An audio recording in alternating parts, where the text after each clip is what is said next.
اعوذ باللہ من الشیطان الرجیم بسم اللہ الرحمن الرحیم السلام علیکم۔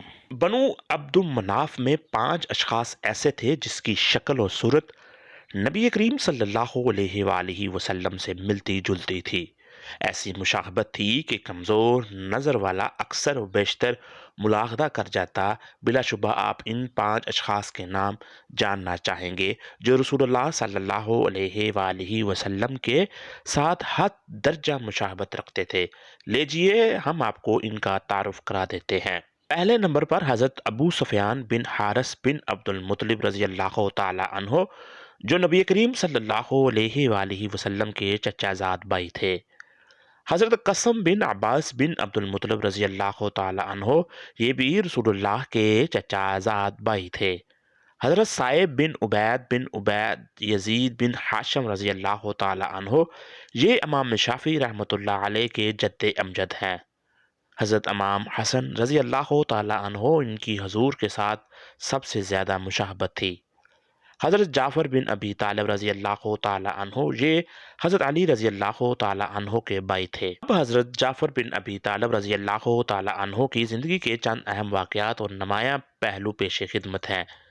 ناظرین، ان کے والد ابو طالب اپنی قوم قریش میں اعلیٰ مرتبے پر فائز ہونے کے باوجود مالی اعتبار سے بہت کمزور اور کثیر العیال تھے۔ قریش ایک مرتبہ قحط سالی کا شکار ہو گئے، کھیتی باڑی تباہ ہو گئی، مویشی ہلاک ہو گئے، نوبت یہاں تک پہنچ گئی کہ لوگ ہڈیاں پیس کر کھانے لگے۔ ان دنوں بنو ہاشم میں نبی کریم اور آپ کے چچا حضرت عباس سب سے زیادہ خوشحال تھے۔ نبی کریم نے حضرت عباس رضی اللہ تعالی عنہ سے کہا، چچا جان، آپ کا بھائی ابو طالب کثیر العیال ہے۔ آپ دیکھ رہے ہیں کہ لوگ قحط سالی کی بنا پر فاقہ کشی پر مجبور ہیں، فکر و افلاس حد سے بڑھ چکا ہے۔ اس نازک صورتحال میں ہمیں ان کی بھرپور مدد کرنی چاہیے۔ آئیے ان کے پاس چلیں، ان کی ڈارس بندھائیں۔ ایک بیٹے کی کفالت میں اپنے ذمے لیتا ہوں اور ایک کی کفالت کا ذمہ آپ اٹھائیں۔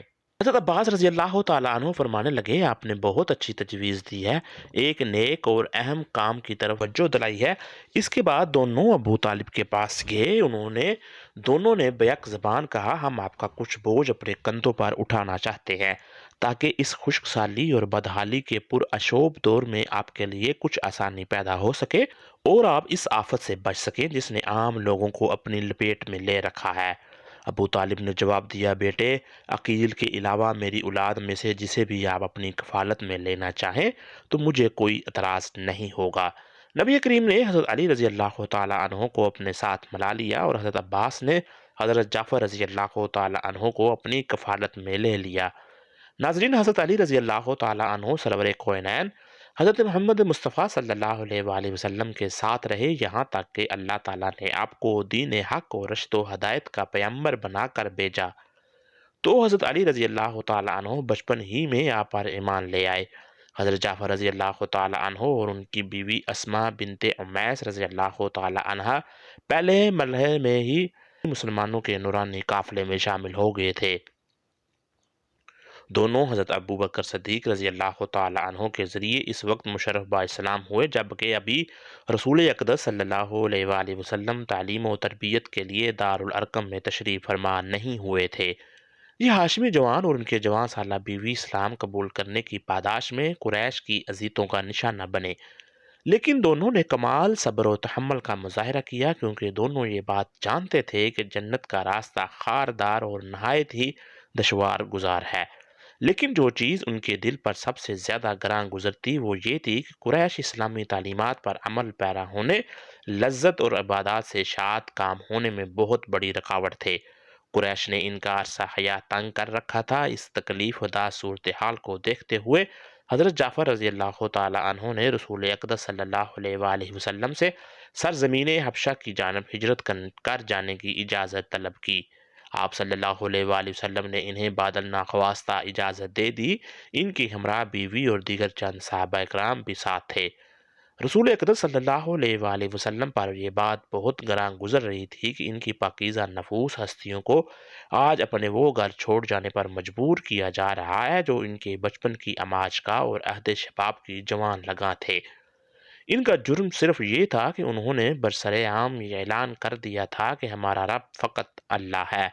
آپ صلی اللہ علیہ وآلہ وسلم کو اس وقت یہ قوت حاصل نہ تھی کہ اپنے ان مظلوم صحابہ اکرام کا بزور بازو دفاع کر سکیں اور قریش کی اذیت سے انہیں بچا سکیں۔ ناظرین، مہاجرین کا مکہ کا یہ پہلا قافلہ حضرت جعفر بن ابی طالب رضی اللہ تعالی عنہ کی قیادت میں حبشہ کی طرف روانہ ہوا اور وہاں جا کر حبشہ کے عادل اور نیک دل بادشاہ نجاشی کی پناہ میں رہائش پذیر ہو گئے۔ جب سے انہوں نے اسلام قبول کیا تھا یہاں پہنچ کر پہلی مرتبہ امن و سکون کا سانس لیا اور عبادت الہی کی لذت اور حلاوت سے شاد کام ہوئے۔ یہاں ان کی عبادت گزاری اور سعادت مندی کے پرامن ماحول کو مقدر کرنے والا کوئی نہ تھا۔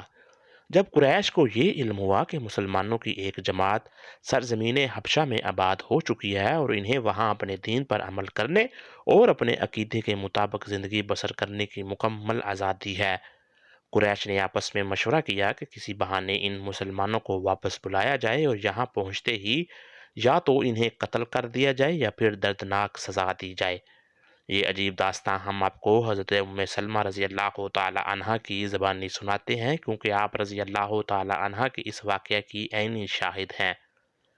حضرت ام سلمہ رضی اللہ تعالی عنہ فرماتی ہیں، جب ہم حبشہ میں فرکوش ہوئے تو ہمیں یہاں پر پرامن ماحول میسر آیا۔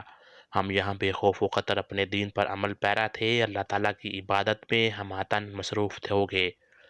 اب ہمیں یہاں کوئی نہ کوئی ایز پہنچانے والا نہیں تھا اور نہ ہی کوئی برا بلا کہنے والا تھا۔ جب قریش کو ہمارے اطمینان اور خوشحالی کا علم ہوا تو وہ آگ بگولا ہو گئے اور آپس میں مشورہ کر کے اپنے میں سے دو نہایت ہی چوکس، چلاک اور جفاکش نمائندے نجاشی کے پاس بھیجے۔ ان میں سے ایک عمر بن عاص تھا اور دوسرا عبداللہ بن ابی ربیعہ۔ حبشہ کے بادشاہ نجاشی کو متاثر کرنے کے لیے بہت سے قیمتی تحائف ان کے ہاتھ بھیجے۔ قریش نے ان دونوں کو یہ ہدایت کی کہ شاہ حبشہ کی ملاقات سے پہلے اس کی کابینہ کے ارکان سے مل لینا اور ہر ایک کی خدمت میں تحفہ بھی پیش کرنا۔ جب وہ دونوں حبشہ پہنچے تو پارلیمنٹ کے ہر ممبر سے ملاقات کی اور انہیں تحائف پیش کیے۔ ان میں سے کوئی شخص بھی ایسا نہ رہا جسے تحفہ نہ دیا گیا ہو۔ ہر درباری کو تحفہ پیش کرنے کے بعد اسے کہتے ہیں کہ آپ کے ملک میں ہمارے خاندان کے چند ایک دیوانے وار ہوئے ہیں جنہوں نے اپنے آباء و اجداد کا دین ترک کر دیا ہے اور اپنی قوم میں تفریق پیدا کر دی ہے۔ ہماری گزارش یہ ہے کہ جب ہم اس موضوع پر بادشاہ سے بات کریں تو آپ ہماری تائید کریں اور بادشاہ کو اس بات پر آمادہ کریں کہ وہ انہیں ہمارے سپرد کر دے۔ ہاں، یہ بات بھی پیش نظر رہے کہ بادشاہ سلامت ان کے دین کے متعلق ان میں سے کسی سے بھی سوال نہ کرے، کیونکہ ہم ان کے متعلق زیادہ بہتر جانتے ہیں۔ ہم سب نے کہا، بالکل درست، ہم بادشاہ کو یہی مشورہ دیں گے کہ وہ انہیں غیر مشروط طور پر آپ کے سپرد کر دے۔ حضرت ام سلمہ فرماتی ہیں، عمر بن عاص اس کے ساتھی کو سب سے زیادہ یہی خطرہ تھا کہ نجاشی کہیں ہم میں سے کسی مسلمان کو اپنے پاس بلا کر حقیقت حال دریافت نہ کر لے۔ قریش کے دونوں نمائندے نجاشی کے دربار پہنچے، قیمتی تحائف اس کی خدمت میں پیش کرنے کے بعد عرض کی، بادشاہ سلامت، ہم ملک عرب کے رہنے والے ہیں، ہم ایک درخواست لے کر آپ کی خدمت میں حاضر ہوئے ہیں، امید ہے آپ اسے شرف قبولیت بخشیں گے۔ عرض یہ ہے کہ ہماری قوم کے چند شرپرست عناصر راہ فرار اختیار کرتے ہوئے آپ کی سلطنت میں آ کر آباد ہوئے ہیں۔ وہ ایک ایسے دین کے علمبردار ہیں جسے نہ آپ جانتے ہیں نہ ہی ہم۔ ہمارے دین سے وہ منحرف ہو گئے ہیں اور آپ کے دین کو بھی قبول نہیں کیا۔ ہمیں آپ کے پاس سرداران قریش نے بھیجا ہے اور یہ بھی قریش کے خاندان سے ہیں۔ ہمیں بھیجنے والوں میں ان کے باپ، چچا اور خاندان کے دیگر افراد بھی شامل ہیں۔ ان سب کا مطالبہ ہے کہ عزائے کرم ان سب کو ہمارے حوالے کر دیں۔ وہ خوب جانتے ہیں جو انہوں نے فتنہ برپا کر رکھا ہے۔ ان کی پوری بات نہایت اطمینان کے ساتھ سن کر نجاشی نے اپنے وزراء کی طرف دیکھا اور ان سے رائے طلب کی۔ سب نے یک زبان یہ کہا، بادشاہ سلامت، ہمارے رائے کے مطابق یہ دونوں سچ کہتے ہیں۔ ان کی قوم زیادہ بہتر جانتی ہے اور وہ ان کی کارروائیوں سے بخوبی واقف ہے۔ بہتر یہی ہے انہیں واپس لوٹا دیا جائے اور وہ خود ہی ان سے نپٹ لیں۔ بادشاہ وزراء کی بات سن کر آگ بگولا ہو گیا اور گرجدار آواز میں کہا، بخدا میں اس وقت تک انہیں کسی کے سپرد نہیں کروں گا جب تک انہیں اپنے پاس بلا کر صحیح صورتحال معلوم نہیں کر لیتا۔ اگر صورتحال ایسی ہی ہوئی جو یہ بیان کرتے ہیں تو میں اسی وقت انہی کے سپرد کر دوں گا۔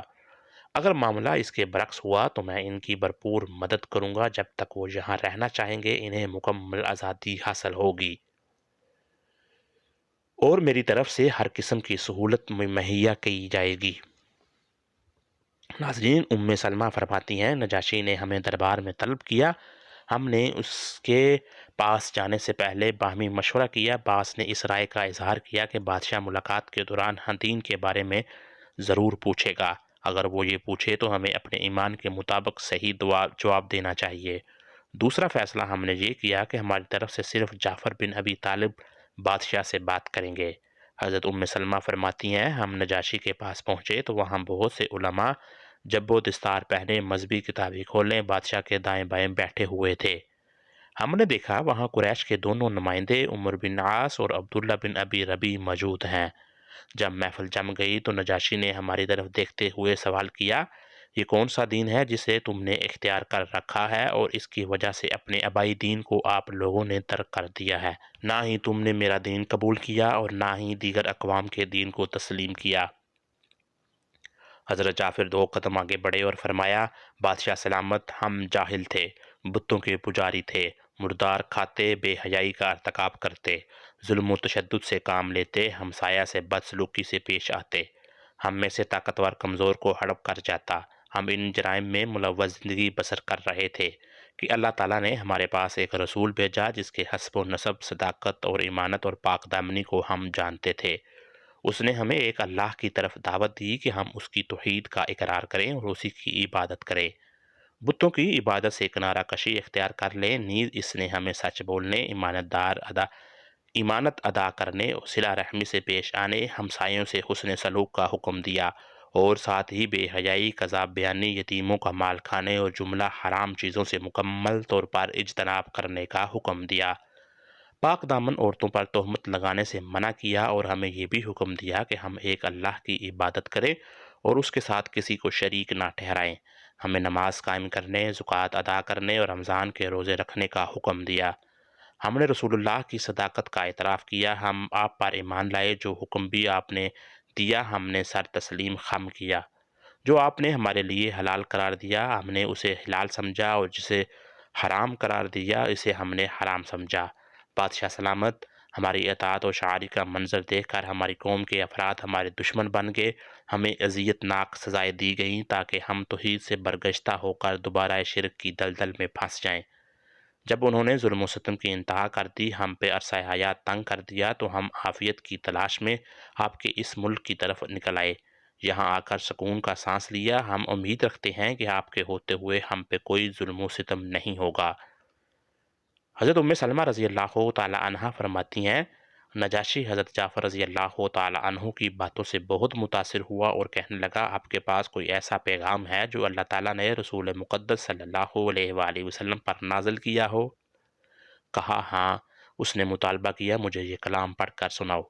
حضرت جعفر رضی اللہ تعالی عنہ نے درد بھرے انداز میں سورہ مریم کی تلاوت شروع کر دی۔ ان کے دل سوز آواز میں انوکھا کلام سن کر دربار میں سناٹا چھا گیا۔ یہ رقت انگیز پیغام سن کر نجاشی کی آنکھوں سے آنسو ٹپکنے لگے، ان کی آنکھ کھلی ہوئی کتابیں آنسو سے تر ہو گئیں، مجلس پر سناٹا چھا گیا۔ نجاشی کے آنسو خشک ہوئے تو بولا، یہ پیغام جو رسول اللہ لے کر آئے ہیں وہ پیغام جو حضرت عیسیٰ علیہ السلام نے سنایا تھا، بالکل اس روشنی کی مانند ہے جو ایک تاکچے سے پھوٹ رہی ہو۔ پھر قریش کے دونوں نمائندوں کی طرف متوجہ ہو کر کہنے لگا، تم میری آنکھوں سے دور ہو جاؤ، اللہ کی قسم میں قطعاً انہیں تمہارے سپرد نہیں کروں گا۔ یہ جب تک جہاں چاہیں میرے ملک کی آزاد فضاؤں میں زندگی بسر کرے، میں ان کی ہر ممکن خدمت بجا لاؤں گا۔ حضرت سلمہ رضی اللہ تعالی عنہ بیان کرتی ہیں، جب ہم کامیاب و کامران ہو کر نجاشی کے دربار سے نکلے تو عمر بن عاص ہمیں معروف کرنے کے لیے دھمکی کے انداز میں کہنے لگا، کل میں نجاشی کے پاس آؤں گا اور ان مسلمانوں کے متعلق ایسی بات بتاؤں گا جس سے اس کے غیظ و غضب کی کوئی انتہا نہ رہے گی، دیکھنا یہ وہ انہیں یہاں سے کس طرح بھگاتا ہے۔ اس کے ساتھ ہی عبداللہ بن ابی ربی نے کہا، ایسے نہ کرنا، یہ ہمارے رشتہ دار ہیں، کیا ہوا اگر آج انہوں نے ہماری مخالفت کی؟ عمر بن عاص نے کہا، رہنے دیجئے ان سے اتنی ہمدردی کو۔ باخدا میں نجاشی کو ان کے متعلق ایسی ایسی باتیں بتاؤں گا کہ وہ انہیں شام سے پہلے ہی اپنے ملک سے نکل جانے کا حکم صادر کر دے گا۔ بخدا میں اسے بتاؤں گا کہ یہ لوگ عیسیٰ بن مریم کو انسان سمجھتے ہیں۔ جب دوسرا دن ہوا تو عمر بن عاص نجاشی کے دربار میں حاضر ہو کر کہنے لگا، بادشاہ سلامت، یہ لوگ جنہیں آپ نے یہاں پناہ دے رکھی ہے عیسیٰ علیہ السلام کے متعلق عجیب و غریب نظریہ رکھتے ہیں۔ ان کو بلائیے اور پوچھئے کہ عیسیٰ بن مریم کے متعلق ان کا کیا نظریہ ہے۔ حضرت سلمہ بیان کرتی ہیں، دوسرے روز جب ہمیں بلایا گیا تو ہم گھبرا گئے۔ آپس میں مشورہ کیا کہ اگر نجاشی نے عیسیٰ کے متعلق ہم سے سوال کیا تو کیا جواب دیں گے۔ ہم سب نے یہ فیصلہ کیا کہ ہم اس سلسلے میں وہی کچھ کہیں گے جو اس کے متعلق اللہ تعالیٰ نے ارشاد فرمایا ہے، اور اس کے موقف سے 1 انچ بھی ادھر ادھر نہیں ہوں گے، جو ہمارے پیارے نبی کریم نے بیان فرمایا ہے۔ اس حق گوئی کی بنا پر ہم پر جو تکلیفات آتی ہیں ہم برداشت کریں گے، کوئی پرواہ نہیں۔ اس بار بھی جب نجاشی کے پاس پہنچے تو درباری علماء پہلے کی طرح اس کے دائیں بائیں باادب انداز میں بیٹھے ہوئے تھے۔ وہاں قریش کے دونوں نمائندے عمرو بن عاص اور عبداللہ بن ابی ربیع بھی موجود تھے۔ نجاشی نے ہمیں دیکھتے ہی فوراً یہ سوال کیا، مجھے یہ بتاؤ عیسیٰ بن مریم علیہ السلام کے متعلق تمہاری کیا رائے ہے؟ حضرت جعفر بن ابی طالب رضی اللہ تعالیٰ عنہ نے کہا، ہماری عیسیٰ بن مریم رضی علیہ السلام کے متعلق وہی رائے ہے جو ہمیں نبی کریم نے بتائی ہے۔ نجاشی نے پوچھا، وہ کیا ہے؟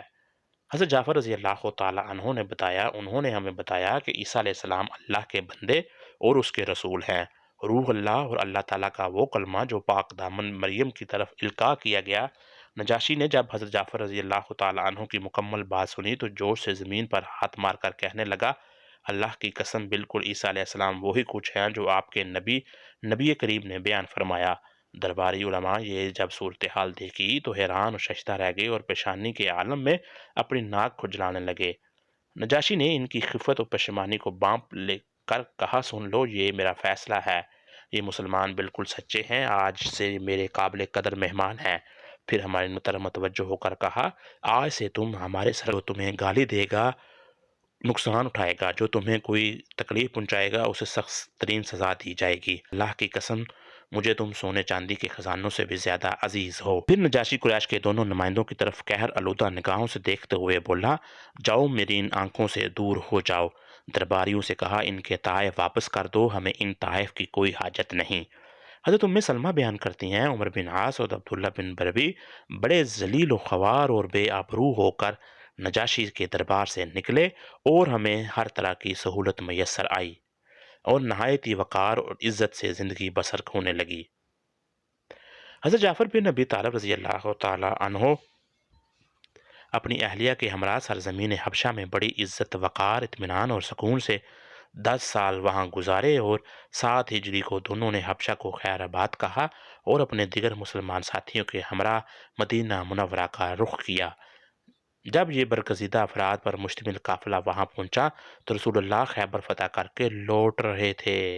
آپ حضرت جعفر رضی اللہ تعالیٰ عنہ کو دیکھ کر بہت خوش ہوئے، فرمانے لگے، آج معلوم نہیں دونوں میں سے مجھے کس چیز کی زیادہ خوشی ہے، فتح خیبر کی یا جعفر رضی اللہ تعالیٰ عنہ کے آنے کی۔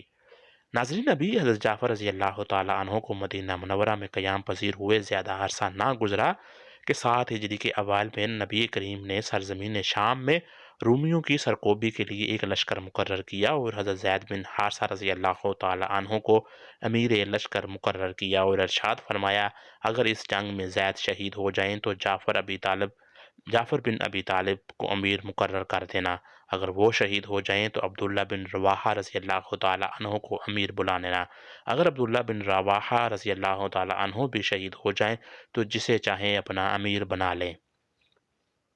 ناظرین، جب مسلمان موتا نامی بستی میں پہنچے، یہ بستی شام کے بلائی علاقے اردن میں واقع تھی، تو مسلمان کیا دیکھتے ہیں کہ رومی 1 لاکھ فوج لے کر مقابلے کے لیے وہاں پڑاؤ کیے ہوئے ہیں، اور تقریباً 1 لاکھ سرزمین عرب کے لخم، جذام اور قذاب قبائل کے عیسائی ان کی مدد کے لیے میدان کازار میں موجود ہیں۔ ادھر لشکر اسلام صرف 3000 مجاہدین پر مشتمل تھا۔ ناظرین، جب دونوں فوجیں آمنے سامنے آئیں، جنگ شروع ہوئی، زور کا رن پڑا تو سپہ سالار حضرت زید بن حارث پہلے ہی مرحلے میں شہید ہو کر گر پڑے۔ یہ صورتحال دیکھ کر حضرت جعفر بن ابی طالب رضی اللہ تعالیٰ عنہ تیزی سے آگے بڑھے۔ اس برق رفتار گھوڑی کے پاؤں اپنے تلوار سے کاٹ دیے تاکہ دشمن اس سے فائدہ نہ اٹھا سکے۔ جھنڈا ہاتھ میں لیا اور شمشیر زنی کرتے ہوئے رومی فوج کی صفوں میں جا گھسے۔ آپ دشمن کی صفوں کو اپنے تیز دھار تلوار سے چیرتے جا رہے تھے، یہاں تک کہ ایک شکیل قلب دشمن کے وار سے آپ کا دایاں ہاتھ کٹ گیا تو لشکر اسلام کا جھنڈا فوراً بائیں ہاتھ میں تھام لیا۔ تھوڑی ہی دیر میں بعد میں آپ کا بایاں ہاتھ بھی کٹ گیا تو آپ نے جھنڈا دونوں بازوؤں کے میں لے کر اپنے سینے سے چمٹا لیا، لیکن تھوڑی ہی دیر میں بعد کا دشمن ایک کاری ضرب سے آپ کو گرانے میں کامیاب ہو گیا تو حضرت عبداللہ بن رواحہ رضی اللہ تعالیٰ عنہ نے آگے بڑھ کر جھنڈا تھام لیا۔ انہوں نے بھی دشمن کے مقابلے میں اپنی طاقت کا بھرپور مظاہرہ کیا، بالآخر یہ بھی جام شہادت نوش فرما گئے۔ نبی کریم کو جب لشکر اسلام کے تینوں جفاکش سپہ سالاروں کے یکے بعد دیگرے شہید ہونے کی خبر ملی تو بڑے افسردہ ہوئے۔ آپ نبی کریم صلی اللہ علیہ وآلہ وسلم نے فوراً تعزیت کے لیے اپنے چچا زاد حضرت جعفر بن ابی طالب کے گھر گئے۔ وہاں آپ نے عجیب منظر دیکھا۔ ان کی بیوی اسما بنت امیس رضی اللہ تعالی عنہ اپنے خاوند کے استقبال کے لیے تیاریاں کر رہی ہے۔ کھانا تیار کیا ہوا ہے، بچوں کو نہلا دھلا کر انہیں اجلے کپڑے پہنا رکھے ہیں۔ حضرت اسما رضی اللہ تعالیٰ عنہ بیان کرتی ہیں، جب نبی کریم ہمارے گھر تشریف لائے تو آپ کا چہرہ اترا ہوا تھا، حزن اور ملال کے آثار چہرے پر نمایاں تھے۔ آپ کی یہ حالت دیکھ کر میرے دل پر خوف طاری ہو گیا۔ میں نے اپنے خاوند کے متعلق آپ سے پوچھا، آپ نے فرمایا جعفر کے دونوں بیٹوں کو میرے پاس لاؤ۔ میں نے انہیں آواز دی تو وہ دوڑے ہوئے شاداں فراں حضور کی گود میں آ کر بیٹھ گئے۔ آپ پیار سے انہیں چومنے لگے اور آپ کی آنکھوں سے آنسو جاری تھے۔ میں نے عرض کیا، یا رسول اللہ، میرے ماں باپ آپ پر قربان، آپ رو کیوں رہے ہیں؟ کیا آپ کو جعفر رضی اللہ تعالیٰ عنہ اور ان کے دونوں سپہ سالار ساتھیوں کے متعلق کوئی خبر ملی ہے؟ فرمایا، ہاں، آج وہ شہید کر دیے گئے ہیں۔ جب ان معصوم بچوں نے دیکھا کہ ان کی ماں زور قطار رو رہی ہے تو ان کے چہروں سے مسکراہٹ جاتی رہی اور بے حس و حرکت ایسے کھڑے ہو گئے جیسے ان کے سر پر پرندے بیٹھے ہوں۔ نبی کریم اپنے آنسو پونچھتے ہوئے تشریف لے گئے اور ہمارے لیے یہ دعا کی، الہی جعفر رضی اللہ تعالیٰ عنہ کی اولاد کی مدد فرما، الہی جعفر کے گھر کی نگہبانی فرما۔ پھر آپ صلی اللہ علیہ وآلہ وسلم نے یہ ارشاد فرمایا، میں نے جعفر کو جنت میں اس حالت میں دیکھا ہے کہ اس کے دونوں بازو خون آلودہ ہیں اور پاؤں بھی خون سے رنگین ہو چکے ہیں۔ ایک روایت میں ہے، اللہ تعالیٰ نے حضرت جعفر رضی اللہ تعالیٰ عنہ کے کٹے ہوئے بازوؤں کے بدلے انہیں دو پر عطا فرمائے، اسی وجہ سے آپ کو جعفر طیار بھی کہا جاتا ہے۔ اللہ تعالیٰ کی ان پر ہزار بار رحمتیں نازل ہوں، آمین یا رب العالمین۔